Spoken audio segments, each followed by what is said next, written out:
कर्क राशि के लिए कहा जाता है कि ऐसे सभी लोग जिनकी कर्क राशि है या कर्क लग्न है, उन लोगों को अपने जीवन में किसी के लिए भी कुछ अच्छा काम करने के बाद उसको भूल जाना चाहिए। आप अपने जीवन में किसी के लिए भी कुछ अच्छा करोगे तो बाद में बदले में आपको सम्मान मिले या वैसा ही वो आपके लिए करें या वो उसका एहसान माने, कृतज्ञता माने, ऐसा बहुत कम होता है। रीज़न क्या है? ये जो कर्क राशि होती है चंद्रमा से प्रभावित राशि होती है। ऐसे लोग बड़े सेंसिटिव होते हैं, किसी की फीलिंग्स को बड़ी जल्दी समझ जाते हैं, किसी की परेशानी को बहुत जल्दी महसूस करते हैं।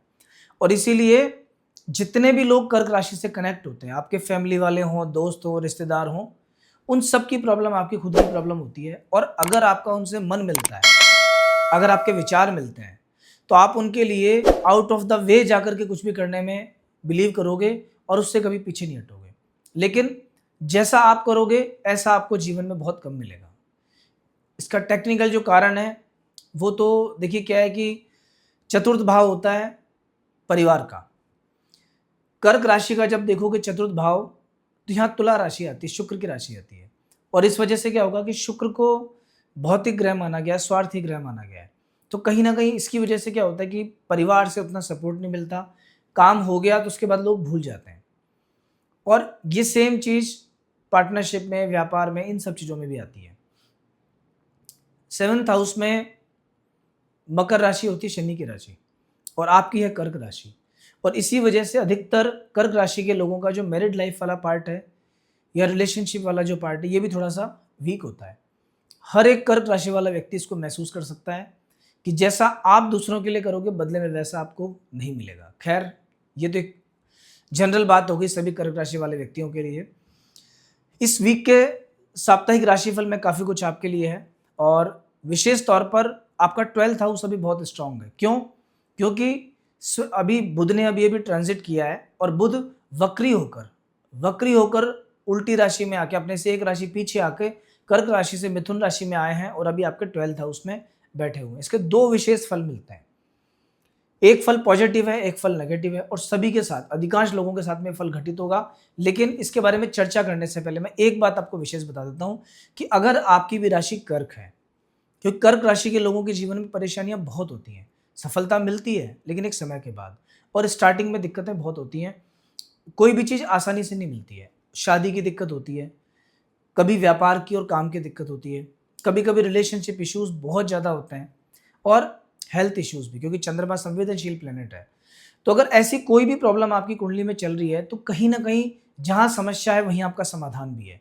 आपकी जन्म पत्रिका में उसका सॉल्यूशन लिखा है कि किस चीज़ को स्ट्रॉन्ग करने से, क्या उपाय करने से, क्या रूटीन फॉलो करने से आप इन प्रॉब्लम से बच सकते हो। तो अगर आपको भी ये सब परेशानियों का समाधान चाहिए या एक प्रॉपर गाइडेंस चाहिए तो आप जो नंबर स्क्रीन पे है ये हमारा नंबर है, इस पर आप व्हाट्सएप कर सकते हो या फ़ोन कर सकते हो और अपनी कुंडली प्रॉपर एनालाइज करवाने के लिए कंसल्टेशन बुक कर सकते हो। पेड कंसल्टेशन है, लेकिन इसमें आपकी जन्म पत्रिका को बहुत बारीकी से, लग्न पत्रिका, नवमांश पत्रिका, दशा, महादशा, अंतरदशा, सब चीज़ें देख के, जैमिनी, अष्टक वर्ग सब, और फिर आपको बताया जाता है। एक बार आप कंसल्टेंसी लेंगे तो 100% हमारा विश्वास है कि आप जरूर 4 लोगों को रिकमेंड करेंगे। तो खैर, अभी 2 चीज़ें जो मैंने आपको बताई कि जो विशेष तौर पे आपके सामने अभी आ सकती हैं, उनके बारे में बात करते हैं। अभी देखिए 12th हाउस में आपके बुध और सूर्य हैं, और बुध वक्री होके आए हैं, तो जब भी कोई ग्रह वक्री होता है तो उसके बल कई गुना बढ़ जाता है, उसकी ताकत बढ़ जाती है बहुत ज़्यादा। स्वराशि के बुध यहाँ पे रहेंगे, महीने भर लगभग इफेक्ट डालेंगे। तो 12वां घर किस चीज़ का होता है? 12वां घर होता है सबसे पहला तो खर्च का, दूसरा विदेश यात्रा का। तो अभी जो समय आपका आने वाला है, ये समय ऐसा है कि कहीं ना कहीं खर्च आपके सामने आने वाला है, कोई बड़ा खर्च आ सकता है। हालांकि आएगा किसी शुभ कार्य में, कोई फैमिली फंक्शन में आ सकता है, कोई जमीन के इन्वेस्टमेंट में आ सकता है, कहीं और आ सकता है। बट ऐसे किसी खर्च के लिए आपको थोड़ा तैयार रहना पड़ेगा। सेकेंड चीज, ये तो एक फल ऐसा हो गया जो थोड़ा नेगेटिव है, लेकिन एक पॉजिटिव चीज भी आ रही है। वो क्या है? वो ये है कि बुध के पास में 3rd हाउस और 12th हाउस, 2 हाउसेस का उसके पास में प्रतिनिधित्व है। तीसरा घर यात्रा का होता है और 12वां घर विदेश यात्रा का होता है, और स्वराशि की बुधियां विराजमान है। तो मतलब ये समय ऐसा है, और धनेश के साथ में जो 2nd हाउस के लॉर्ड है उनके साथ में ये टाइम ऐसा है कि पैसा कमाने के लिए, नौकरी के पर्पज से, ग्रोथ के पर्पज से, या किसी भी रीजन से इस समय आपका विदेश जाने का योग बन सकता है आने वाले 1 डेढ़ महीने में। और अगर आप जाते हो तो ये टाइम बेस्ट है। जैसे मान लीजिए आपको कोई बिजनेस करना है, किसी व्यापार में आपका मन है कि मुझे आगे जाके व्यापार को स्टार्ट करना है, एक्सप्लोर करने के लिए आप कहीं बाहर जाना चाहते हो, तो ये टाइम आपके लिए बेस्ट है। इस समय अगर आप जाओगे तो उसका रिजल्ट बहुत अच्छा निकलेगा और फाइनल में अंत में जाके कहीं ना कहीं वो चीज़ आपके बहुत काम आएगी। तो खैर, बृहस्पति आपको अभी बहुत अच्छी जगह चल रहे हैं। लग्न में बृहस्पति हैं, आपके डिसीजंस अच्छे होंगे और डिसीजंस के साथ साथ हेल्थ में भी सुधार होगा। पहला भाव जो होता है ना, ये व्यक्तित्व का होता है, ये आपके व्यक्तित्व को निखारेगा। इस समय आपकी पर्सनैलिटी इंप्रूव होने वाली है, आपकी पर्सनैलिटी में कुछ पॉजिटिव चेंजेज आएंगे, कुछ बड़े लोगों से आपकी मुलाकात हो सकती है और ये बृहस्पति व्यक्ति को महत्वाकांक्षी बनाते हैं। तो इस समय पर आप बहुत एम्बिशियस हो सकते हैं, मतलब आपका जो प्लान है वो दोगुना चौगुना हो सकता है। आपके सामने कुछ ऐसे प्लानिंग्स आएंगी कि जो आपको बहुत अचानक से आगे लेके जा सकती हैं। लेकिन देखिए क्या होता है, सारा खेल है कि आपकी सोच कैसी है। आप समुद्र में पहुंचते हैं, लेकिन आप वहां से कोई एक कटोरी पानी लाएगा, कोई एक चम्मच लाएगा, कोई जग लाएगा, कोई हो सकता है कि मटका भर के लाए। जिसके पास जितना बड़ा पात्र है उतना वो वहां से लेके आता है। तो आपकी सोच कितनी बड़ी है उसके अकॉर्डिंग आपको चीजें मिलेंगी। तो बस आपको अपनी सोच बड़ी रखनी है, प्लानिंग अच्छी करनी है और आगे बढ़ना है। अभी इस आने वाले वीक की अगर हम बात करें, हालांकि इसमें कुछ 2 ग्रह आपके ऐसे भी जो दिक्कत दे रहे हैं, उनके समाधान के बारे में बात करेंगे, लेकिन पहले एक बार देख लेते हैं कि आने वाले 7 दिन कैसे हैं। तो देखो, 6 तारीख से वीक स्टार्ट है। 6 से 12 जुलाई की हम बात कर रहे हैं। तो 6, 7 और 8 3 दिन का जो आपका समय है, 9th हाउस में चंद्रमा रहेंगे, 8th हाउस से निकल के सीधे 9th हाउस में आए। तो ये टाइम ठीक है, पर ये मतलब गुड है, बेटर है, बट ये बेस्ट नहीं है। तो ठीक टाइम में पहले के कंपैरिजन में बेटर है, बट अभी इससे अच्छा समय आना बाकी है। 9 तारीख और 10 तारीख ये 2 दिन आपके लिए बहुत ही शानदार है। 10th हाउस में चंद्रमा रहेंगे और वो भी अकेले। 10वें घर के चंद्रमा कहीं ना कहीं करियर में बहुत आगे बढ़ाते हैं और ऑब्स्टिकल्स जो भी कोई कामकाज करियर को लेके आते हैं उनको दूर करवाते हैं। तो ये समय कामकाज को आगे बढ़ाने का है, करियर को आगे ले जाने का है। उस दृष्टिकोण से ये समय आपका बहुत ही शानदार जाएगा, अथॉरिटी के हिसाब से, मैनेजमेंट के हिसाब से, लोगों से सहयोग के हिसाब से। और विशेष तौर पे घर के जो भी महिला सदस्य हैं उनको लेके भी कोई शुभ समाचार आपको इसमें मिल सकता है। अगर आपकी बॉस कोई फीमेल है तो उनसे भी आपको सपोर्ट मिलेगा, मतलब वो भी आपके काम को अप्रिशिएट करेंगे, सपोर्ट मिलेगा। दोस्तों, पूरे वीक में सबसे अच्छा दिन आपके लिए 9 तारीख और 10 तारीख है। 11 तारीख और 12 तारीख का दिन ठीक जाएगा। उच्च राशि के चंद्रमा मंगल के साथ लक्ष्मी योग बनाते हैं, तो फाइनेंस को लेके तो ठीक है, कामकाज को लेके ठीक है, पैसे को लेके कोई डिसीजन लोगे तो बढ़िया रहेगा।